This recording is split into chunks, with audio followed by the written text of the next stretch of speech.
Welcome to Introduction to Logarithms. So we're looking at a rule that can change an exponential function into a logarithm or vice versa. So one of the rules that we've looked at is with bases in exponentials. So if m equals to base a to the power of n, this means that we can rewrite it as n equals log base a of m. So notice how the base a is important in both of those, and that's how we'll look to change our logarithms back into exponentials. So back into something that we know how to work with. So we're going to rewrite the following in logarithmic form. So 2 to the power of 5 is 32 and 4 squared is 16.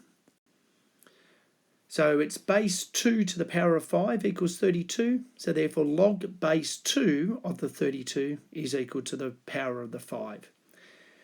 And 4 squared equals to 16. So base 4 squared equals 16. So we get log base 4 of 16 is equivalent to 2.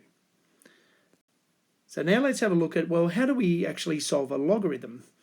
And we're going to use the rule that we've just learnt and change them back into exponentials. So we're going to look at how do we find the value of log base 3 of 81 and log base 10 of 100,000.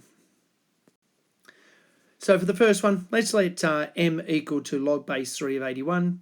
So notice that it has base 3. So when I rewrite this as an exponential, we have base 3 to the m equals 81. And if we did that by trial and error, 3 to the power of 4 is 81, so m is 4.